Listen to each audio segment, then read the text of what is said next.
Torej, gospa Adamič. Ja. Vi bi radi šli na Mars. Ne jaz, moj mož. Jaz sem samo prijavo izpolnila. Aha, in to je vaš mož? Ja. Zdaj ne more več govoriti, ampak njegove zadnje besede so bile: prve ljudi na Marsu čaka večna slava. Jaz moram na Mars.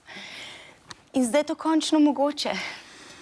No, ampak opraviti bo treba serijo sistematskih pregledov. Jaz dvomim, da bo vaš mož sposoben. Moj mož je zdrav kot riba.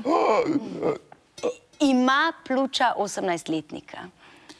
No, ampak že samo potovanje je ogromen stres za telo. Moj dragi zmore.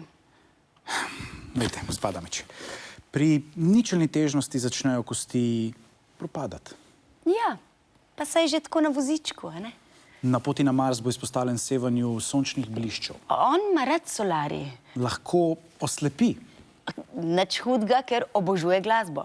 Njegove možganske celice lahko propadajo. Ja, ampak samo tako med nama že zdaj niso ravno več v najboljšem stanju. Glejte, gospa Adamič, enostavno ne morem izdati potrdila, da je vaš mož fizično sposoben za tako potovanje. Ampak, gospod doktor... Ne, enostavno pač ne. Ampak, če vam... Ne. Kaj bom pa zdaj z vsemi temi 500 tisočaki naredila? A ja, vi ste tle samo plačniško? Pa zakaj niste tako rekli? Ni problema. Boš jutri na vrst. Če vam je bilo to všeč, potem kliknite tukaj spodaj. Ali pa tle spodaj. Tukaj nekje spodaj. Hvala.